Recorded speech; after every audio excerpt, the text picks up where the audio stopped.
배우 말고 그냥 작가를 하세요. 제 주변에는요 정말 많은 분들이 오디션을 보시고 작은 학생 단편부터 넷플릭스 드라마까지 진짜 많이 활동들을 하고 계십니다. 근데 영화나 드라마 같은 경우는 오디션을 보기 전에 미리 대사를 받고 그렇게 오디션을 보는 경우가 많이 있잖아요. 그러면 어떻게 하시나요? 오디션 보기 하루 전이나 며칠 전에 오디션 대사를 받으셨다면 당연히 철저하게 대사를 외워갖고 오디션을 보게 될 겁니다. 설마 외우지 않고 읽어서 오디션 보겠다는 분은 안 계시겠죠? 그런데 이런 오디션을 보실 때 이 오디션 대사를 완벽하게 외우지 않고 오디션을 보시는 경우가 많은 것 같아요. 예를 들면 뭐뭐뭐 했습니다 이런 말투가 잘 입에 안 붙으니까 뭐뭐 했어요 이렇게 바꾼다든지, 아니면 막 조사를 바꿔갖고 마음대로 붙인다든지 뭐 이런 식이죠. 뭐 이 정도면 양반입니다. 대사를 아예 그냥 창작해갖고 마음대로 하시는 분들도 계세요. 뭔가 이 대사를 애드립 하듯이 이 프리스타일로 막 마음껏 하시는 게 그게 자연스러운 연기라고 생각하시는 분이 많은 것 같은데요, 분명히 말씀드립니다. 절대로 그렇게 안 하셨으면 좋겠어요. 자, 대본은 뭐죠? 촬영 설계도예요. 배우만 그 대본을 보는 게 아니고요, 감독을 포함해서 모든 스태프들이 그 대본을 보고 촬영을 진행하게 돼요. 배우 포함 모든 스태프들이 촬영을 할 때 보는 설계도란 얘기죠. 그런데 배우가 대사를 마음대로 하면요, 작품이 설계도대로 진행이 되는 건가요? 어떤 게 마지막 대사인지도 모르면 촬영을 어떻게 진행합니까? 그죠? 그리고 내가 대사를 마음대로 막 하면 상대 배우는 어떨까요? 아마 굉장히 혼란스러울 겁니다. 이렇게 대사를 마음대로 바꿔서 하시는 분들의 특징은요, 대사가요 할 때마다 바뀐다는 특징도 있어요. 이거는요 영화나 드라마뿐만이 아니라 연극도 마찬가지예요. 저도 제가 글을 쓰고 연극을 만들어 본 경험이 있다 보니까요, 그렇게 대사를 대충 두루뭉술하게 외워가지고 오는 배우들 보면은 굉장히 게을러 보여요. 그냥 대사를 대충 전체 이미지만 보고 외워가지고 그냥 생각나는 대로 떠드는 배우들도 있습니다. 이 드라마 작가 중에 김수현 작가라고 아시죠? 이 김수현 작가는요, 배우가 대사를 할 때 이 토시 하나 안 틀리게 외우는 거를 굉장히 강조하는 작가로 유명하죠. 이 말을 조금만 바꿔도요, 그 느낌이나 어감이 완전히 바뀌는 경우가 많잖아요. 그래서 대사를 철저하게 외워서 그 대사가 가지고 있는 느낌을 어떻게든 살려놔야겠다, 그런 마음을 갖는 게 배우의 의무라고 생각을 해요. 자, 이렇게 한번 생각을 해봅시다.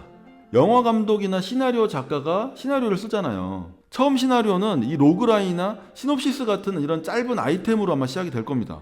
그렇게 한두 줄이나 서너 줄짜리 아이템으로 시작해갖고 점점 사이즈를 키워내는 거예요. 그리고 트리트먼트라는 시나리오 직전의 작업물까지 옮겨가게 되는 거예요.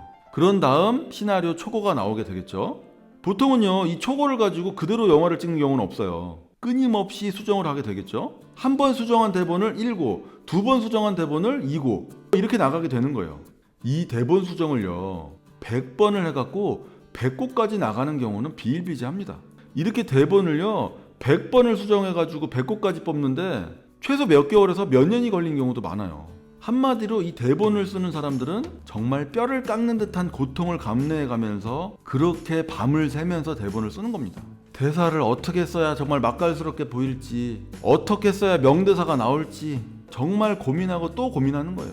이렇게 몇 개월에서 몇 년 동안 피와 땀으로 번복이던 대본을 쓰고, 그리고 결국 그 대본이 배우의 손까지 가게 될 때 그 작가의 마음이 어떨지 상상이나 해보셨나요? 그런데 그렇게 죽도록 고민해서 쓴 대사를요 배우가 하루 만에 싹 다 바꿔갖고 옵니다. 왜? 자기 입맛에 안 맞다는 이유 때문이에요. 물론 뭐 송강호나 이병헌 같은 배우다 뭐 그러면 할 말 없습니다. 뭐 그런 배우들은 감독하고 협의해갖고 시나리오를 고치기도 해요. 근데 제 생각은 이렇습니다. 배우는요 작가가 어떻게 썼든지 그 쓰여진 이유에 대해서 죽도록 고민하고 밤새도록 연구해서 그걸 실현하는 사람들이잖아요. 근데 왜 대본에 쓰여진 내용들을 다 무시하고 자기 맘대로 대사를 만들어서 하나요? 성격 좀 있는 감독이라면요 이런 배우한테 아마 한마디 할 거예요. 배우 말고 그냥 작가를 하세요, 이렇게요.